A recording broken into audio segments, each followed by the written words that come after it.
Prokurorda ham, ichki ishlarda ham, kerak bo'lsa boshqasini ham aytishni olaman. Menga bundaqa g'o'daganlar kerak emas. Biz xalqning oldida juda katta javobgarmiz. Mas'uliyatimiz bor. Xalqning oldida ertaga hisobot berish oson bo'lmaydi. Meni oldimda tomoshabin bo'lib, yengil-yelpi yurib, g'o'daygan odamlarni men bir kun ham chidamayman. Hokimlar bilinglar, men arqonni uzoq qo'yib qo'yibman. Endi bu prezident ikkita nomzod berdi, ular ish qilar ekan degan mutlaqo noto'g'ri narsa. Ular ish qilmaydi. Ular sizlarni siyosatlaringni to'g'ri yo noto'g'riligini haqiqiy baho beradi, xalq bilan birga muloqot qilib. Ana shuni tushuninglar sizlar. Islohotlar yo'lidagi eng katta to'siq va g'ov bu korrupsiyadir. Buni dunyo tajribasi ham to'liq tasdiqlayapti. Korrupsiya oqibatida jahon iqtisodiyoti yiliga 3 trillion dollar zarar ko'rayotgani bu global xavf ekanidan dalolat. Jahon yalpi ichki mahsulotining 4% bu degani. Korrupsiya shunday o'z illatki, u xalqning davlatga, konstitutsiya va qonunlarga ishonchiga putur yetkazadi. Barqaror rivojlanish va xavfsizlik uchun jiddiy tahdidga aylanadi. Yurtimizda korrupsiyani oldini olish va unga qarshi kurashish bo'yicha aniq tizim yaratdik. Alohida qonunlar qabul qildik. Parlament palatalarida mas'ul qo'mitalar tashkil qilganmiz. Korrupsiyaga qarshi kurashish bo'yicha milliy kengash va agentlik tashkil qilindi. Eng muhimi, jamiyatda korrupsiya muammosini jamoatchilik muhokamasiga olib chiqadigan ochiq tizim, ochiq muhit yaratildi. Ayniqsa ommaviy axborot vositalarining bu boradagi o'rni va ta'siri ortib bormoqda. Ilgari bu mavzu jurnalistlar uchun mutlaqo yopiq edi. Hozirgi vaqtda mavjud holat ochiqlik va shaffoflik tomonga butunlay o'zgardi. Ochiqlik bo'yicha xalqaro reytinglarda Open Data o'rnimiz 138 pog'onaga yaxshilanib, Markaziy Osiyoda 1-chi, dunyoda 30-o'ringa ko'tarilgani albatta birgalikda amalga oshirgan ishlarimiz natijasidir. Takror va takror aytaman, biz ochiqlik siyosatni, so'z erkinligi g'oyalarini hayotga tatbiq etishda hamisha qat'iy bo'lamiz.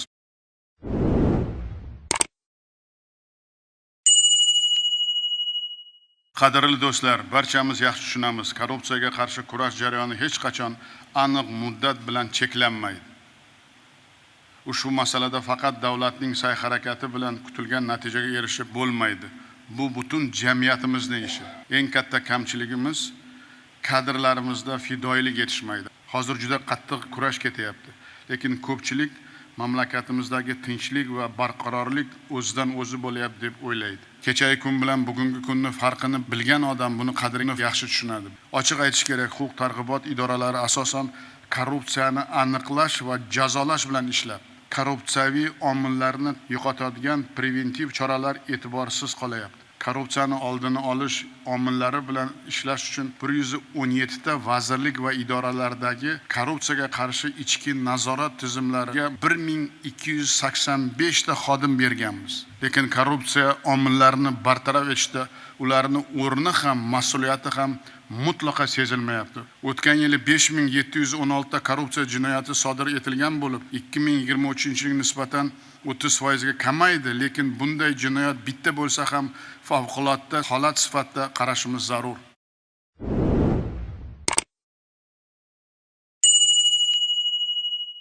Endi agentlik ish uslubi mutlaqo o'zgaradi. Burxonov ham o'ziga mas'uliyat olib, yil yakunigacha natija ko'rsatishi zarur. Buning uchun tajriba tariqasida 5 ta idora, sog'liqni saqlash, qurilish, suv xo'jaligi vazirliklari, neft-gaz va suv ta'minotining compliance nazorati agentligiga o'tkazamiz. Burxonov ularni ishga olib, aniq KPI belgilaydi, rag'batlantirish va jazolashni ham o'zi qiladi. Yil yakuni bilan bu vazirliklarni namuna qilib ko'rsatib, qancha korrupsiyaviy omillar bartaraf qilgani, odamlarga qanday yengilliklar bo'lgani haqida Milliy kengashga hisobot beradi. Shuningdek, Burxonov vazir hokimlar bilan har chorakda korrupsiya yuqori bo'lgan kamida 3 ta sohani tumangacha tushib, maishiy va tizimli korrupsiya omillarini chuqur o'rganadi. Tahlillar asosida qaysi jarayonni raqamlashtirish, qaysi byurokratik tartibni bekor qilish bo'yicha aniq choralar ishlab chiqib, Milliy kengashda himoya qiladi. Burxonov har bir chora-tadbir ijrosiga soha vaziri bilan teppa-teng javob beradi. Endi ushbu korrupsiyaga qarshi kurashish hududiy kengashlar tarkibi to'liq yangilanadi. Ularga viloyat xalq deputatlari kengashi raislari bosh bo'ladi. Hududiy kengashlar korrupsiyaviy omillarni aniqlaydi, qidiradi, ildizini topadi. Har chorakda kamida bitta sohada korrupsiyaviy omillarni bartaraf etish, qonun ustuvorligi, jazo muqarrarligini ta'minlash bo'yicha Milliy kengashga taklif kiritadi. Bu borada prezident administratsiyasi qattiq nazorat o'rnatishga majbur bo'ladi. Har bir vazir va hokim bu yil barcha xizmatlar bo'yicha davlat idoralari va aholi o'rtasida munosabatlarni tuman kesimida baholaydigan yangi tizim qiladi. Ko'rsatilgan servis sifatiga aholini o'zi baho beradi. Eng yomon deb topilgan idora rahbarlari bo'yicha xulosa qilinadi. Bosh vazir Aripov bir oyda har bir vazirlik uchun oyma-oy rejani tasdiqlab, ijrosini qat'iy nazoratga oladigan tizim joriy qilamiz. Shuningdek, odamlarimiz suv, gaz, elektrga ulanish, subsidiya, pensiya va moddiy yordam olish kabi masalalarda idora yurmasdan onlayn javob oladigan bo'lishi kerak. Tashqulov, Shermatov bir oyda sun'iy intellekt asosida aholining savollariga qo'l telefon orqali sodda javob beradigan onlayn platformani ishga tushirsin. Shu bilan birga sohalarni nazorat qilib, tartibga solishga mas'ul bo'lgan 14 ta inspeksiya bor. Ular juda katta vakolat va kuchga ega, lekin ular davlatga nima naf keltiryapti degan savolga javob yo'q. Bosh vazir Aripov tizimdagi korrupsiyani bilib bilmaslikka olib yurgan inspeksiya rahbarlari ishiga baho berib, 2 haftada korrupsiyaviy omillarni bartaraf etish bo'yicha har biriga aniq vazifa qo'yib bersin. Har oyda bittadan inspeksiya faoliyatini tanqidiy ko'rib chiqsin va ulardan qattiq so'rov qilib boradigan yangi tizim joriy qilsin. Biz insofli tadbirkorlarga qo'shilgan qiymat solig'ini 7 kun ichida qaytarib berishni ko'p aytayapmiz. Biroq soliq rahbarlari tadbirkorlarning 487 milliard so'mlik 2,5 mingga yaqin murojaatlarini o'z vaqtida ko'rmagan. Qani natijadorlik? Uzoq o'ylab bir qarorga keldim. Bundan buyon sektorlar faoliyati bilan prokuror, ichki ishlar va soliq shug'ullanmaydi. Ularning o'rniga endi bosh vazir o'rinbosarlari Ramatov, qurilish, obodonlashtirish, infratuzilma, kommunal xizmatlar va ekologiya, Qo'chqorov, kambag'allik, aholi bandligi, tadbirkorlik va servis, Hajjayev, investitsiya, eksport va sanoat, mahkam va xotin-qizlar oila masalalari bo'yicha o'zini resursi va tizimini ishlatsin. Quronbayev ham juda katta kuch va bosh vazir o'rinbosariga teng vakolat berilgan. Kambag'allik, ijtimoiy himoya, tadbirkorlik bo'yicha islohotlarimiz har bir insonga yetib boradigan ish tashkil qildik. Endi ushbu uslubni tuman va mahallada jinoyatchilikni jilovlash, korrupsiyani oldini olish bo'yicha ham joriy qilamiz. Nima uchun buni aytayapman? Chunki jinoyatchilik jilovi mahkam bo'lgan xavfsiz joyga investor ko'proq mablag' kiritadi. Odamlarimizning ishonchi yanada ortib boradi. Korrupsiyani oldini olish davlat xizmatiga professional va fidoyi kadrlarni tanlashdan boshlanadi. Kadrlarni baholashda eski namunadagi obyektivka degandan voz kechamiz. Ilg'or IT texnologiyalar asosida xodimning malakasi va salohiyati erishgan natijalarini baholaydigan tizimga o'tiladi. Lozimga qo'yishda xodimning qaysi oliygohning bitirgani yoki qayerda ishlagani emas, qanday bilim tajribaga egaligi va ko'rsatgan natijalari asosiy mezon bo'ladi. Yopiq davlat bo'lib, ommaviy axborot vositalarini qo'llab-quvvatlamaganimiz uchun adolat xalqning ovozini eshitmadik. Erkinlik nafasi yoqadimi? Menga yoqadi. To'g'ri, menga qiyinroq bunday ishlash. Hamma aytadi, "Yopib qo'y" dedi. Yo'q, yopmayman. Yana oldingidek prokuror, SMB tekshiruvchi bo'laversinmi? Biz niyatimizga yetdikmi? Birimiz 2 bo'ldimi? Shuning uchun erkinlik nafasi ommaviy axborot vositalarida do'st bo'lib, nur ustiga nur gapirsin, adolatli gapirsin. Tanqid qilsin, to'g'ri tanqid bo'lsin. Shu qishloqqa, maktabga, ta'limga foydasi bo'lsa, nur ustiga nur. Men har kuni o'qiyman, internetda ham o'qiyman. Hamma kim qanday gapirgani vaqtim boricha bir 2 soat qo'limga qalam olib, o'zimga yozib olib, baribir 10 ta fikrdan 9 tasi to'g'ri bo'lib chiqadi. Bu yo'nalishda to'g'ri yo'limi yo'qmi? To'g'ri yo'l.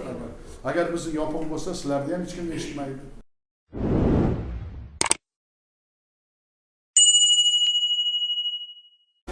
Chin yurakdan aytayim bitta gap. Ommaviy axborot vositalarini demak o'sha o'zgarishlarga biz erishayotgan, hali ko'p emas erishayotgan yutuqlarimiz, o'sha yutuqlarga ijobiy ta'siri katta. Bugun sharoiti yo'q sohani o'zi qolmadi menimcha. Sharoiti yo'q soha yo'q. Bugun sharoit yo'q deb ayta olmaymiz. Bugun qayerdadir kamchilik bo'lsa, u yoki bu darajadagi rahbarlik kamchiligi. Ko'p hollarda hokimlikni mas'ullari yetib bormagan joylarga jurnalistlar yetib boradida, bu bizning ishimizga faqat ijobiy ta'sir qiladi. Adolatlik tanqid bo'lsa, bu faqat foyda, faqat o'sha muammoni yechimini tezlashtiradi. Shuning uchun ham men juda ham hurmat qilaman jurnalistlar. Muammolar bor, yechimi ham bor hozir. Moliyaviy manbalar bor. Kam ta'minlangan oilada qanaqadir muammo bo'lsa, uni yechish imkoniyati bor. Bizning viloyatimiz juda ham tadbirkorlik kuchli rivojlangan. Hozirgi tadbirkorlarimiz ham juda ham saxovatpesha, juda ham chiqqan negativ ma'lumot 1 soat ichida viloyat hokimiga yetkazilishi kerak. Ko'pi bilan 3-4 soat ichida rasmiy veb-sayt va ijtimoiy tarmoqlardagi sahifalarda dastlabki o'rganish natijalari e'lon qilinishi kerak. Ya'ni o'rganyapmiz yoki ko'rdik buni, haqiqatdan ham bizani viloyat bilan bog'liq bo'lgan, bizani tuman bilan bog'liq bo'lgan masala deb fikr bildirish kerak. 24 soat ichida mazkur voqelik yoki hodisa bo'yicha aniq sizlarning pozitsiyalaringiz bo'lishi kerak.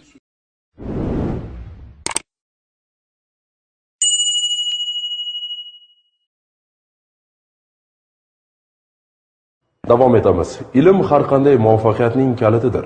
Bejiz ilm olish fazilatdir deyishmagan. Quvonarlisi bugun yurtimizda yoshlar ham, kattalar ham ilm olishi, mustaqil kasb tanlashi uchun barcha sharoitlar yaratilgan. Navbatdagi lavhamiz qahramonlari esa ko'plab yoshlarga o'rnak bo'lsa arziydi. Bugun ular orasida o'z farzandi bilan bitta oliy ta'lim muassasasida tahsil olayotganlari ham bor. Farzandlariga har tomonlama ibrat bo'lib kelayotgan otalar haqidagi lavha bilan dasturimizni davom ettiramiz.